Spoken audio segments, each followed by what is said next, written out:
Well, hey there again. Today we're going to talk about tuning your guitar. Now, when we talk about tuning the guitar, there's a few different things to think about. To try to make it really simple, there is what's called a standard tuning, and your acoustic electric guitar will probably have a tuner built right on into it. So make sure that your battery is properly, you got the plastic off of it, it's properly installed.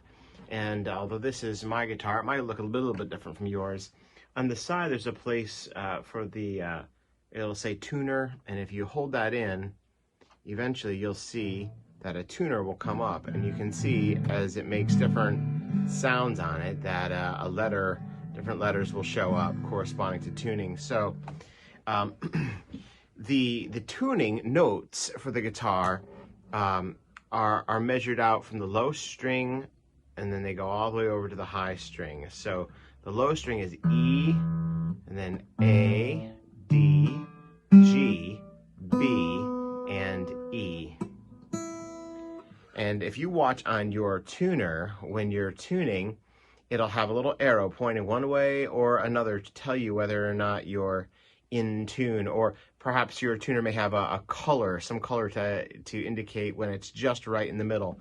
So on here, if I'm tuning to the E, I'm going to look down on it so I can see.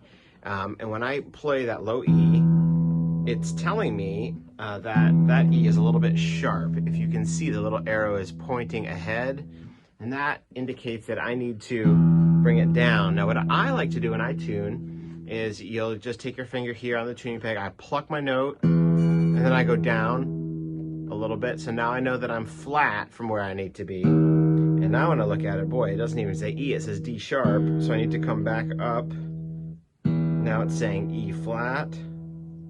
And right there is where it's telling me that it's right in tune. And if you look at my guitar, my E has like a double arrow that points in both directions, indicating that I've arrived at tuning. Whoops, and it might indicate I'm a little bit off here or there. I go to my next note and I do the same thing for A. A little bit sharp, so I go down. I come back up, you can hear that wow. I like to come up into my note. D.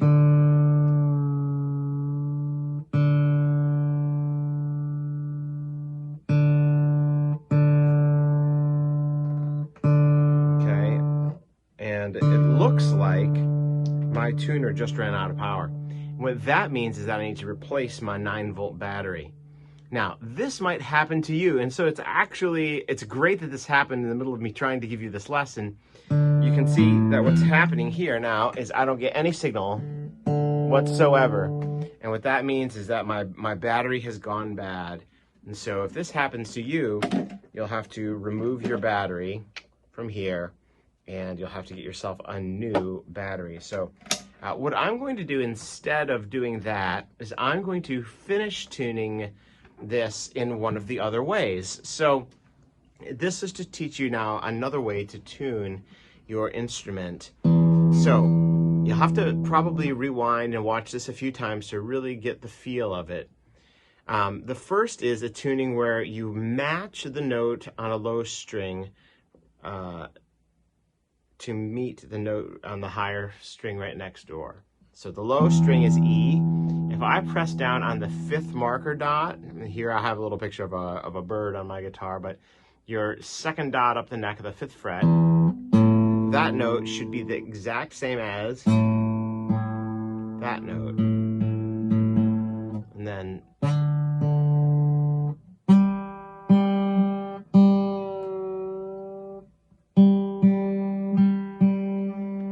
now, the next note, when I'm going to the 5th string or the B string, I press my G string down on the 4th fret. You can hear that's sharp. Now it's flat. I'm going to match it. And now I do the 5th string on the B, and then it's a little sharp.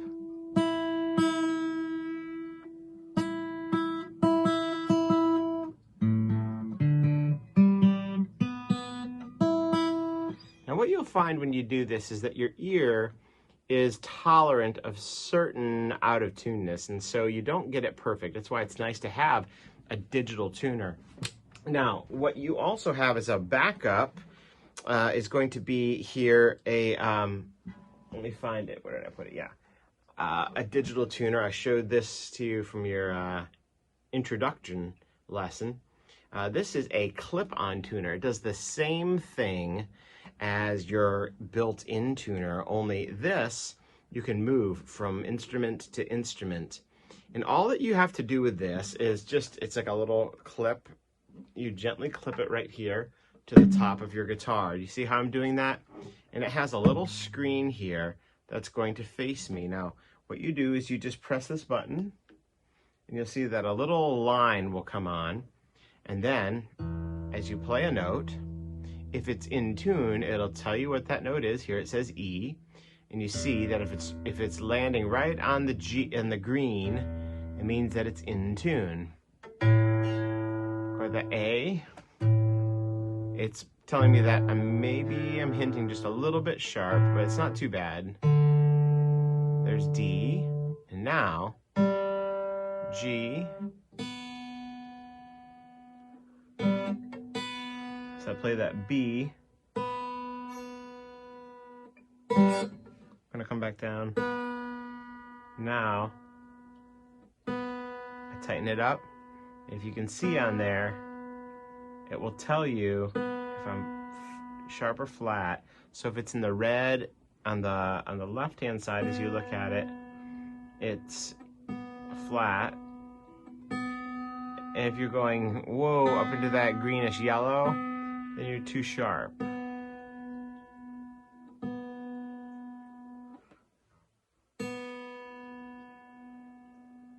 And then E.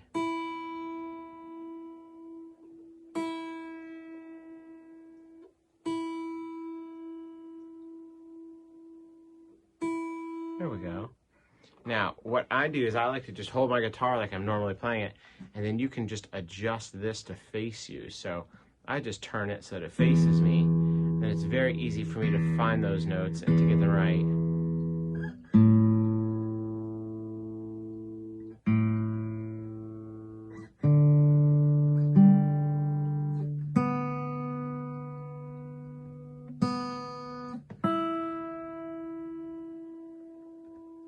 And then when you're done with that tuner, so you don't wear out that battery too soon, is you turn it off.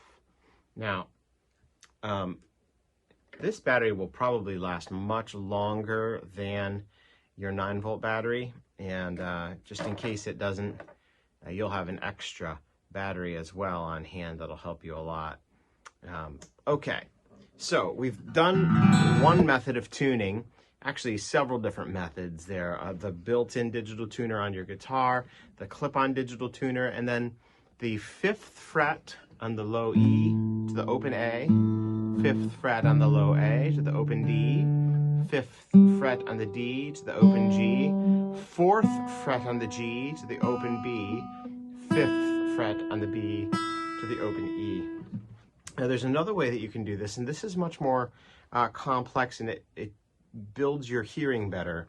But that is where you tune using harmonics. Now the guitar can be played just like by pressing down against each fret, or there are certain places along each string where if you pluck, especially kind of down in this region closer to the bridge, and you just lay the tip of your finger on top of the string without pressing it down, you get a harmonic. For example, if I play this, but then I just touch this fret here, you hear that's an octave higher. I can go, that's all the open strings, or I can go, those are all the harmonics. Now there's harmonics at selected places all along your guitar. And so if you can learn what harmonics occur where, you can tune your guitar using harmonics. So if I play a harmonic just straight over the 5th fret. Now, it's important when you press down a fret, you're pressing it down on the neck or the headstock side to pinch it off. when you do a harmonic, you want to be straight above that fret. So that open 5th string low E harmonic should be the same as the open 7th string harmonic on the A. And what's nice is that the ear can hear higher notes and find things out of tune much better. So if I go out of tune with that, you'll hear a whoa, whoa, whoa, whoa, waviness.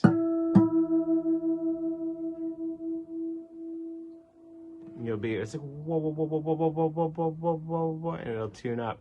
That's when they're in tune. Now the 5th fret on the A, the 7th fret on the D should match. The 5th on the D, the 7th on the G. That's a little bit flat. Now it's up. Now for the B string, because of the challenge of the harmonics, I use the 7th fret on the low E and then the open B to match up. There are other ways you can do just a little bit this side of the 3rd fret, then the 12th fret on the B. That's very technical though. And then you want the 5th fret on the B harmonic to match the 7th fret and the high E.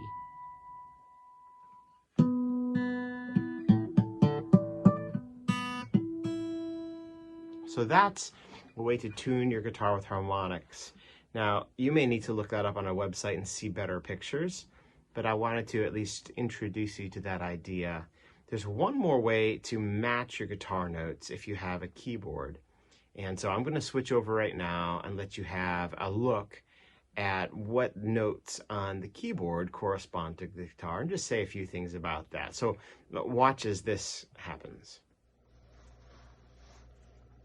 So the lowest note on the guitar is an E, and the open string E. If this is middle C, you need to go down below middle C an octave, and then down again down here to E. That's the lowest note on the guitar as it's normally tuned. Then you go up to the next note is an A, and then you'd go up to the next note is this, a D. And then the upper 3 notes are here, G, and then B, and then E.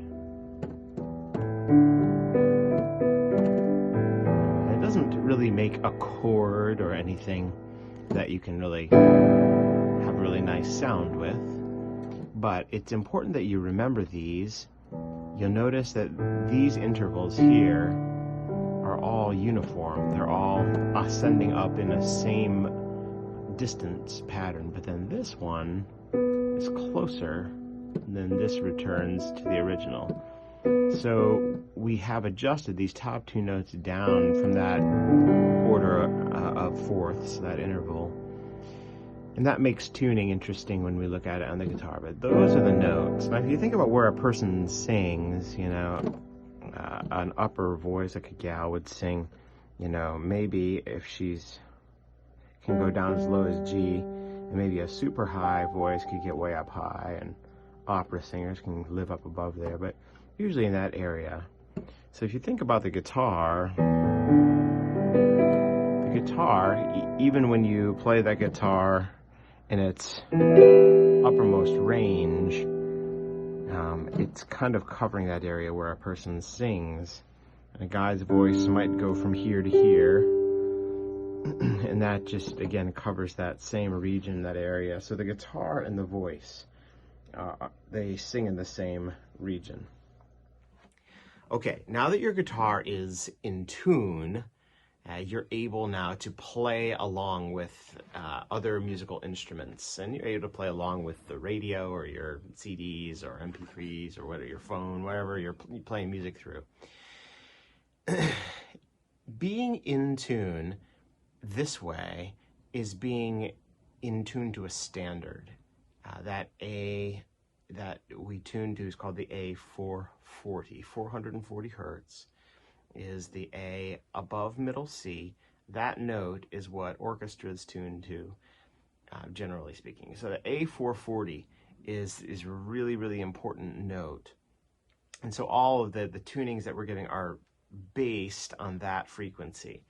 What often happens when we play with other musicians who are playing acoustic instruments is that their instrument may be just slightly out of tune, just flat or just sharp. And the whole thing might be in tune with itself, but be out of tune a little bit. So right now, this guitar is in reasonably close to perfect intonation or perfect tuning. So when you're playing along with things, when the website you're reading or the chord chart says the G chord and you go to play, it actually is the G chord, and it corresponds with a keyboard that's digital. It'll correspond with your recordings. But it may be that you're playing with another guitarist and their G is a little bit off from yours. You may need to tune your whole instrument to match theirs. That's not as uncommon as you might think. It really depends on your context. So just bear that in mind. If you're trying to tune to another musician and they're out of tune, then what may end up happening is that your digital tuner may not be the thing you want to rely on, but rather you may need to learn to match notes and use that 5th fret to open, 5th, open, 5th, open, 4th, open, 5th, open, or 5th harmonic, 7th harmonic, 5th harmonic, 7th harmonic, 5th harmonic, 7th harmonic, 7th low E, open B, 5th harmonic on the low E string to the high E, or 5th on the B string, 7th on the E. So that process of creating intonation, you may need to actually match with them. Okay, so that's a little bit about tuning. Once you are in tune, then any pattern that is an actual chord that you're given, if you can play it, you're going to end up having a chord that will sound good. And your challenge then is just making sure that you are leaving ring, the notes that need to be left ring, pinching down those strings properly, and then that you are just strumming them all. So, we'll learn more about chords at another time. We'll